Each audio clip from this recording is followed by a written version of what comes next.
Hello students, कैसे हैं आप लोग। आई होप कि आप बहुत ही अच्छे होंगे। तो आज इस वीडियो हम डिस्कस करने वाले हैं पेपर नंबर 10। इससे पहले हमने 10 पेपर डिस्कस कर लिए, तो यदि वो पेपर आपने नहीं देखे, उन वीडियोस की लिंक आपको नहीं मिली है, तो कमेंट बॉक्स में आपको उसकी लिंक मिल जाएगी, या हमारे चैनल पे AIIMS BSc nursing paramedical 2024 test series से प्लेलिस्ट आपको मिल जाएगा। वहाँ से आप सारे वीडियोस है वो देख सकते हो। अब इस चैनल पे 180 टेस्ट सीरीज चलने वाला है। ओके, तो जब तक कि आपका एग्जाम नहीं हो जाए, तो यदि आप चैनल पे पहली बार आए हैं या वीडियो को पहली बार देख रहे हैं, तो वीडियो को लाइक एंड डियर, चैनल को जरूर सब्सक्राइब कर लीजिए, क्योंकि यहाँ पे आपको AIIMS BSc nursing and paramedical की A to Z updates, application form से लेके काउंसलिंग तक, और साथ ही साथ आपको स्कोर कैसे इंक्रीज करना है, सारी चीज़ों को हम यहाँ पे इसी चैनल पे डिस्कस करने वाले हैं। तो इस साल यदि आप बीएससी नर्सिंग एंड पैरामेडिकल में एडमिशन लेना चाहते हैं, तो डियर चैनल को जरूर सब्सक्राइब कर लीजिए। साथ ही साथ मैंने फ्री व्हाट्सएप ग्रुप नीचे डिस्क्रिप्शन में लिंक दे रखा है, वहां से आप व्हाट्सएप ग्रुप भी ज्वाइन कर सकते हो। तो चलिए आज के इस पेपर को हम डिस्कस करते हैं। यहाँ पे जितने भी क्वेश्चंस इस पेपर में डिस्कस किए गए वो एकदम नॉर्मल क्वेश्चन है, जो एक नंबर का आपका क्वेश्चंस आते हैं, मतलब इजी क्वेश्चंस आते हैं, जो गलत होने के चांसेस बहुत ज्यादा होते हैं, जिसमें वैज्ञानिक नाम आपसे ज्यादा पूछा जाता है, साइंटिफिक नेम आपसे ज्यादा पूछे जाते हैं, और नॉर्मल क्वेश्चंस होते हैं जो आपको लगता है कि इजी है बट वो आपसे गलत हो जाते हैं। ठीक है, तो ऐसे क्वेश्चंस की प्रैक्टिस भी जरूरी है। तो चलिए आज के इस वीडियो को हम स्टार्ट करते हैं। चैनल पे नए हो तो चैनल को जरूर सब्सक्राइब कर लीजिए।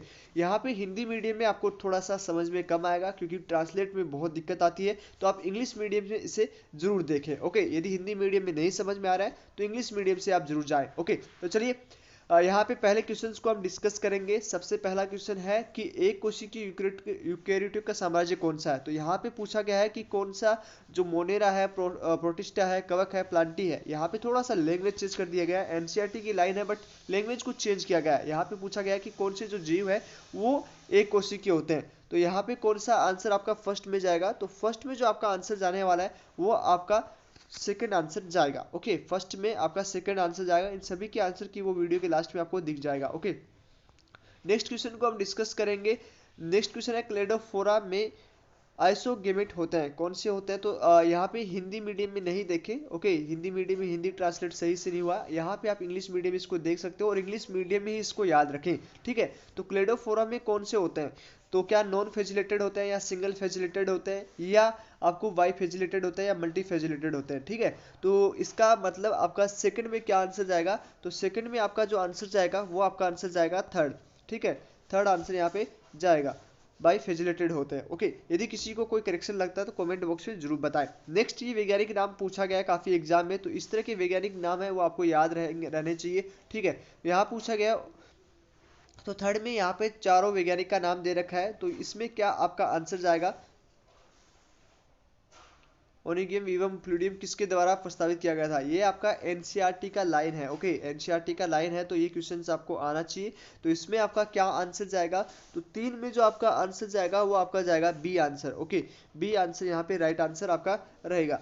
नेक्स्ट क्वेश्चन को हम डिस्कस करेंगे, फोर्थ क्वेश्चन को। कवक में निम्नलिखित में से किसके वर्ग में प्रजनन अनुपस्थित है, मतलब यहाँ पे प्रजनन रिप्रोडक्शन एब्सेंट है, तो कौन से में है, चारों में पूछा गया, और ये एनसीईआरटी की लाइन है, एनसीईआरटी में दिया हुआ भी है। तो इसका आंसर जो जाएगा, very simple question and very easy questions, और ये क्वेश्चन आपके कभी भी गलत नहीं होने चाहिए, चाहे आप एम्स बीएससी नर्सिंग की एग्जाम दे रहे हो, चाहे आप पैरामेडिकल की एग्जाम दे रहे हो। तो चार में जो आपका आंसर जाएगा वो जाएगा आपका बी। ओके, तो यहाँ पे आपका आंसर क्या जाएगा, बी आंसर जाएगा, ड्यूटेरोमाइसिटीज। नेक्स्ट हम बात करेंगे, डिस्कस करेंगे। तो फिफ्थ क्वेश्चन यहाँ पे है कि आरएच द्वारा दी गई, ठीक है, आपकी क्लासिफिकेशन की जो प्रणाली थी, ठीक है, उसमें पूछा गया ये क्वेश्चंस। यहाँ पे पूछा गया आधारित नहीं है, मतलब यहाँ पे कौन सा गलत है, कौन सा विक्टेकर की जो प्रणाली दी हुई थी उस पर आधारित नहीं है। तो यहाँ पे आपको पांच ऑप्शन, चार ऑप्शन दिया हुआ है, तो चारों में से आप देख सकते हो चारों में से आपका क्या आंसर जाएगा। तो पांचवें क्वेश्चन को हम डिस्कस करेंगे। ये आपका पांचवा क्वेश्चन है, इसमें दे रखा है, और इधर आप इसमें देख सकते हो, ये पांचों आपके ऑप्शन है। ओके, तो यहाँ पे आपका राइट आंसर क्या जाएगा, फिफ्थ में आपका जो राइट आंसर जाएगा वो आपका जाएगा बी। ठीक है, बी आंसर यहाँ पे आपका जो है राइट आंसर जाएगा। नेक्स्ट हम क्वेश्चंस को डिस्कस करेंगे, एनिमल सोइंग मेटामेरिक। इसमें ये बहुत ही इजी क्वेश्चन है। तो पांच में जो आपका दिया गया है, छठा जो क्वेश्चन है वो है सॉरी, पहले 6 क्वेश्चन को हम पूछेंगे डिप्लोटिक लाइफ साइकिल किसकी होती है, किस बीज में होती है, ठीक है। सॉरी, ये क्वेश्चन हमने 7 बार रीड किया था, तो छठे क्वेश्चन को यहाँ से रीड कर सकते हो। छठा क्वेश्चन यहाँ पे हिंदी मीडियम में इधर से देख सकते हो। तो इसमें आपका 6th में क्या आंसर जाएगा, यहाँ पे पूछा गया है डिप्लोटिक लाइफ साइकिल किसका होता है, किसमें एब्सेंट प्रेजेंस होता है, कौन से बीज में। तो ये आपको आंसर बहुत ही इजी क्वेश्चन है और ये आपके एनसीईआरटी में भी दिया गया है। तो इसमें जो आपका 6th में जो आंसर जाएगा वो आपका 4th आंसर जाएगा, ठीक है। 4th आंसर जाएगा, काफी एग्जाम में पूछा भी गया। 7th क्वेश्चंस को हम डिस्कस करेंगे, यहाँ पे हिंदी मीडियम में देख लीजिएगा। मेटामेरिक विभाजन दर्शाने वाले जीव कौन से हैं, ठीक है, एनिमल्स कौन से हैं। तो मेटामेरिक का क्लिक कौन सा है, ये भी बहुत ही इजी क्वेश्चन है, ये भी एनसीईआरटी का लाइन है और एनसीईआरटी में दिया हुआ भी है। तो 7 में जो आपका आंसर जाएगा वो आपका जाएगा फर्स्ट। ओके, नेक्स्ट हम क्वेश्चंस को डिस्कस करेंगे। It in the most simple types of canal system of, यहाँ पे हिंदी मीडियम के लिए सबसे सरल प्रकार के नहर मिस्टम या पोरिप्टेरा कौन सा निम्नलिखित तरीके से जल प्रवाह को प्रदर्शित करता है। हालांकि ये थोड़ा हिंदी सही से नहीं हुआ है, तो आप इंग्लिश मीडियम में रीड करने के लिए जाएं। ओके, इस तरह का क्वेश्चन है वो आप इंग्लिश मीडियम में रीड कीजिए ताकि आपको इजी समझ में आ जाएगा। ओके, तो यहाँ पे पूछा ओस्टिया, ठीक है, ये ओरिकुलम और बाहर, तो ये एनसीईआरटी से बाहर का क्वेश्चन है, तो इसको आप वैसे याद कर सकते हो। तो इसमें जो आपका आंसर जाएगा, ओके, 9th 8 में आपका जो आंसर जाएगा, क्या आंसर जाएगा इंग्लिश मीडियम से यहाँ पे देख लीजिए क्या आंसर जाने वाला है। 8 में आपका जो आंसर जाएगा वो आपका जाएगा, 8 में क्या आंसर जाएगा, जल्दी से आप रीड कर लीजिए। 8 में जो आपका आंसर जाएगा वो ए आंसर आपका जाएगा, ठीक है, फर्स्ट आंसर आपका जाएगा। नेक्स्ट हम बात करेंगे 9th में, और 9th क्वेश्चंस को हम रीड करेंगे। एक सेकंड, 9th क्वेश्चन को हम डिस्कस करने जाएंगे। यहाँ पे बरगद के पेड़ की जड़ें सहारा देने वाले के लिए होती है, कौन सी होती है, सहारा देने वाली जो वो होती है कौन सी होती है। यहाँ पे पूछा गया है प्रोफ रूट।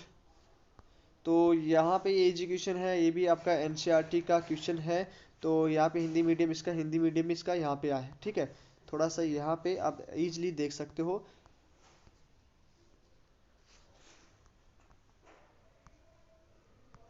तो 9th क्वेश्चन का क्या आंसर जाएगा, 9th का क्या आंसर जाएगा, जल्दी बताइए। 9th का जो आंसर जाने वाला है वो आपका आंसर जाएगा, क्या जाएगा जल्दी बताइए। बहुत ही इजी क्वेश्चन है और एनसीईआरटी का ये क्वेश्चन था। तो 9th में जो आपका आंसर जाएगा वो जाएगा आपका थर्ड, ठीक है। थर्ड यहाँ पे ऑप्शन है वो आपका सही जाएगा। नेक्स्ट हम बात करेंगे आपका 10वें क्वेश्चन की। तो यहाँ पे पूछा क्या गया है, 10th क्वेश्चन में पूछा गया है, 10th क्वेश्चन में एक पौधे के उत्तक को जब रंगा जाता है तो उसकी उपस्थिति दिखाई देती है, किसकी दिखाई देती है, इसकी कोशिकाओं में, कोशिका भित्ति में हेमोसेल्यूलोज एंड पेक्टिन उत्तक प्रतिनिधित्व करता है। तो यहाँ पे चारों है, मतलब एक ये पूछा गया है, थोड़ा सा ध्यान से देखिए कि एक प्लांट है, ठीक है, उसकी जो पौधे की उत्तक है, उत्तक को यदि आप देखोगे तो उसमें जो है जो कोशिका भित्ति होती है वो किसकी बनी होती है, हेमोसेल्यूलोज और पेक्टिन की बनी होती है, ठीक है। तो वो कौन सा है जिसमें हेमोसेल्यूलोज और पेक्टिन का बना होता है। तो इसमें चारों ऑप्शन है, कोलेनकाइमा, स्क्लेरोकाइमा, जाइलम एंड उसके बाद मेरिस्टेम। तो कौन सा आंसर इसमें जाएगा। तो 10 में जो आपका आंसर जाने वाला है, बहुत ही इजी क्वेश्चन है, फिर से मैं रिपीट कर रहा हूँ। ये क्वेश्चन ऐसे है कि एक प्लांट है, ठीक है, उसका जो भी उत्तक है, टिश्यूज है, उसमें हेमिसेल्यूलोज और पेक्टिन पाया जाता है। और वो वॉल किसकी किसकी बनी होती है, कौन सी टिश्यूज उसमें प्रेजेंट होता है, किस में प्रेजेंट होता है। तो उसका जो आंसर जाएगा क्या जाएगा, 10th में जो आपका आंसर जाएगा, यहाँ पे ऑप्शन है कोलेनकाइमा, स्क्लेरोकाइमा, जाइलम एंड मेरिस्टेम।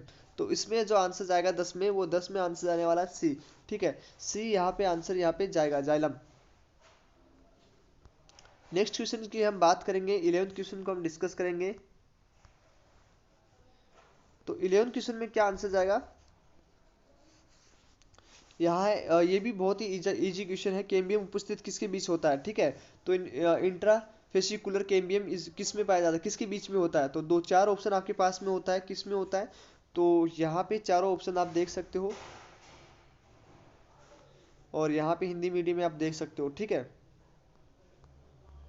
चलिए इसको और ऊपर कर देते हैं, क्या आंसर जाएगा, इजिली आप यहाँ पे देख सकते हो, चारों में से चारों ऑप्शन आपके सामने है, क्या आंसर जाएगा इसमें, जल्दी देख लीजिए। तो इसमें जो आपका आंसर जाएगा 11 में क्या आंसर जाएगा, जल्दी देख लीजिए। तो 11 में जो आपका आंसर जाएगा वो आपका आंसर जाएगा सेकंड, ठीक है, सेकंड आंसर यहाँ पे आपका सही जाएगा। नेक्स्ट नेक्स्ट क्वेश्चन को हम डिस्कस करेंगे। आपका 13वें क्वेश्चन को 12वें क्वेश्चन को हम डिस्कस करेंगे। कार्बोहाइड्रेट है प्लाज्मा लेमा में मौजूद है, किस रूप में मौजूद होता है, ठीक है, हेमोसेलुलोज, सेल्यूलोज, स्टार्च या किस में, किस रूप में होता है, किस रूप में होता है, इसका हिंदी ट्रांसलेट सही से बोलेगा, इंग्लिश में आप देख लीजिए, ठीक है। तो यहाँ पे किस फॉर्म में होता है, किस फॉर्म में होता है, जल्दी देखिए, हेमिसेलुलोज, सेलुलोज, स्टार्च या ग्लाइकोप्रोटीन। ओके, तो चार ऑप्शन है आपके सामने, चारों में से क्या आंसर जाएगा इसका। तो इसमें जो आपका 12 में जो आपका आंसर जाएगा, यहाँ पे आप इजली इसे देख सकते हो, क्या आंसर आपका जाएगा 12 में। 12 में जो आपका आंसर जाएगा वो आपका जाएगा, क्या जाएगा, फोर्थ आंसर यहाँ पे राइट आंसर जाएगा, ग्लाइकोप्रोटीन। नेक्स्ट क्वेश्चन को हम डिस्कस करेंगे, 13 नंबर क्वेश्चन को हम डिस्कस करने वाले हैं। तो यहाँ पे इजी देखो, ऐसे क्वेश्चंस है वो एनसीईआरटी के क्वेश्चंस होते हैं और ये आपके कभी भी गलत नहीं होने चाहिए। नेक्स्ट क्वेश्चन को हम डिस्कस करेंगे, question number 13। According to fluid mosaic model, इससे किससे जो निकोलसन ने बनाया था, सिंगर और निकोलसन ने दिया था, उसमें पूछा गया, चार ऑप्शन है, इसमें से पूछा गया कि कौन सा सही प्रस्ताव करता है, ठीक है। तो यहाँ पे इसमें क्या आंसर जाएगा,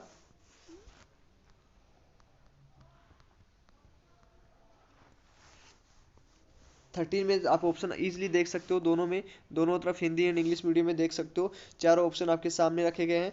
तो इसमें आपका 13 में क्या आंसर जाएगा, 13 में आपका क्या आंसर जाएगा, तो 13 में जो आपका आंसर जाने वाला है वो आंसर जाएगा आपका थर्ड, ठीक है। तो 13 में जो आंसर जाएगा वो थर्ड आंसर आपका जाएगा। नेक्स्ट हम बात करेंगे 14 नंबर क्वेश्चन को कि परमाणु आवरण पुनः प्रकट होता है, ठीक है। तो यहाँ पे पूछा न्यूक्लियर, ठीक, न्यूक्लियर। तो इसमें थोड़ा सा जो है आपका हिंदी ट्रांसलेट सही से नहीं होता है, जिस ऐप से हम लोग ट्रांसलेट करते हैं वो सही से काम नहीं कर रहा है, टेक्निकल ग्लिच उसमें आ रहा है, तो इसलिए थोड़ा सा इंग्लिश मीडियम से आप देख लीजिएगा, ठीक है। तो 14 में आपका क्या आंसर जाएगा, 14 में जो आपका आंसर जाएगा, फेज दे रखी है, मेटाफेज, प्रोफेज, एनाफेज, टिलोफेज, ठीक है। न्यूक्लियर मतलब केंद्रीय भीति, ये परमाणु नहीं है, केंद्रीय भीति है, केंद्रीय आवरण जो होता है वो कैसे कब प्रकट होता है, ठीक है। तो ये काफी, मैंने पिछले टेस्ट में भी आंसर इसका दिया था, क्वेश्चंस दिया था, तो आपको ये पता भी होगा। तो 14 में जो आपका आंसर जाएगा वो फोर्थ जाएगा, टिलोफेज। ऐसे क्वेश्चंस आपको यदि एग्जाम में आएंगे तो आपको गलत नहीं करना है, ठीक है। और नेक्स्ट क्वेश्चन है, यहाँ पे इंग्लिश मीडियम में देखें,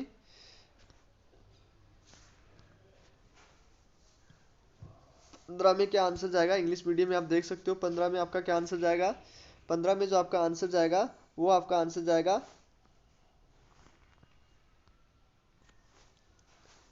बताइए जल्दी बताइए, 15 में क्या आंसर जाने वाला है।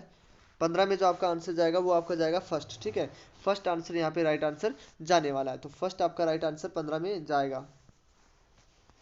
नेक्स्ट हम बात करें 16 नंबर क्वेश्चन का, यहाँ पे डिस्कस करेंगे कि विच एसेंशियल फॉर स्टेबिलिटी, ठीक है, which element essential for the stability of chromosome structure. तो क्रोमोसोम स्ट्रक्चर के लिए कौन सा जो है हमें आवश्यकता होगी, किसकी आवश्यकता होगी, एलिमेंट की, ठीक है, किसकी आवश्यकता होगी, एलिमेंट, कौन से एलिमेंट की आवश्यकता होगी। तो यहाँ पे आपको सामने चारों ऑप्शन दे रखे हैं, तो इसमें आपको कौन सा आंसर जाएगा, तो यहाँ पे जो आंसर जाने वाला है 16 में, 16 में आपका आंसर जाएगा क्या, सेकंड, ठीक है। ये याद रखना बहुत ही इंपॉर्टेंट क्वेश्चन है कि क्रोमोसोम की जो स्ट्रक्चर है उसको स्टेबिलिटी देने के लिए हमको कौन सा जो हमको चाहिए होगा, तो आपका 16 में जो आपका आंसर जाएगा वो सेकंड जाएगा, कैल्शियम, ठीक है। तो कैल्शियम इसका आंसर राइट आंसर रहेगा। नेक्स्ट हम क्वेश्चंस को डिस्कस करेंगे, CO2 के स्थिरीकरण के लिए, फिक्शन के लिए कौन सा आपको जो है किसकी आवश्यकता होगी, कितना ATP NADPH किसकी आवश्यकता होगी, ठीक है। तो यहाँ पे आपको आंसर जाएगा 17 में, ही एनसीईआरटी का क्वेश्चन है, और 17 में जो आपका आंसर जाने वाला है वो जाएगा सेकंड, ठीक है, सेकंड क्वेश्चन यहाँ पे सेकंड आपका राइट आंसर जाएगा। नेक्स्ट हम बात करेंगे अगले क्वेश्चन की, प्रमुख उपयोगिता को तोड़ना या जोड़ने से, जोड़ छोटे में तोड़ना, चबाने के दौरान टुकड़े हो जाते हैं, हालांकि ये एनसीईआरटी से बाहर है, एनसीईआरटी के एनसीईआरटी क्या ये सिलेबस में से नहीं है, अभी सिलेबस में से हटा दिया गया है, तो ऐसे क्वेश्चन इग्नोर कर सकते हो या आप स्टडी के लिए पढ़ भी सकते हो, ठीक है। तो 17 में जो 18 में जो आपका आंसर जाएंगे, 18 में आपका आंसर जाएगा सी आंसर यहाँ पे जाएगा, थर्ड आंसर यहाँ पे जाएगा। नेक्स्ट हम बात करेंगे 19वें क्वेश्चन को हम डिस्कस करेंगे, तो इसमें क्या आंसर जाने वाला है, यहाँ पे पूछा गया है कि make the correct pair of muscles involve, in the normal breathing in humans, ठीक है। तो पूछा गया है कि नॉर्मल जो ब्रीथिंग करते हैं उसमें कौन सी मसल्स है वो हमको आवश्यक होती है, ठीक है। तो यहाँ पे ये बहुत बार क्वेश्चंस पूछे गए हैं, नीट में भी क्वेश्चन आया है, तो इसका जो सही आंसर क्या जाएगा, ठीक है। सही आंसर को इसको चुनिए, तो सही आंसर इसका जाने वाला है वो जाएगा, बताइए जल्दी बताइए। 19 में जो आपका सही आंसर जाएगा वो ए जाएगा, ठीक है। फर्स्ट आंसर इसका सही रहेगा। नेक्स्ट हम क्वेश्चंस को डिस्कस करेंगे 20 में, और ये पूछा गया है आपका 20वीं क्वेश्चंस को हम डिस्कस करेंगे। चलिए यहाँ पे डिस्कस करने वाले हैं कि आपका जो एम्फाइसिस है ए है वो डिसऑर्डर किसका होता है, किसके कारण होता है, ठीक है। तो यहाँ पे चारों ऑप्शन आपके सामने दिए हैं, तो इसमें से क्या आपका जाएगा, क्या आंसर आपका जाएगा। तो बहुत ही ऐसे क्वेश्चंस आपके एग्जाम में पूछे जाने का हाई चांसेस रहते हैं, ठीक है, और ये बहुत ही अच्छे क्वेश्चंस हैं। तो इस ऐसे क्वेश्चंस को आप कभी भी ऐसे नहीं कि भाई ये नहीं हो रहा, गलत हो रहा, तो इसको नहीं ध्यान दें, ठीक है, आपको ध्यान देना है, ठीक है। क्या आंसर जाएगा इसका, इसका आंसर जाएगा वो आपका आंसर जाएगा 20 में बी आंसर यहाँ पे जाएगा। तो 20 में आपका बी आंसर जाएगा। हालांकि आज थोड़ा सा प्रॉब्लम हुआ हिंदी इंग्लिश ट्रांसलेट करने में, आगे से ऐसा नहीं होगा क्योंकि टेक्निकल ग्लिच के कारण ये प्रॉब्लम्स आ रही थी। आंसर की है वो वीडियो के लास्ट में आपको दे रखी है, वो यहाँ से आप देख सकते हो। कितने क्वेश्चन सही हुए हैं कमेंट बॉक्स में जरूर बताना, और साथ ही साथ डियर चैनल को जरूर सब्सक्राइब कर लीजिए, क्योंकि ऐसे इंपॉर्टेंट क्वेश्चन आपको दिए जाएंगे जो मैक्सिमम चांस है कि आपकी एग्जाम में पूछे जाए। तो चलिए आज इस वीडियो में इतना ही, मिलते हैं आपसे नेक्स्ट वीडियो में, तब तक के लिए बाय बाय, टेक केयर।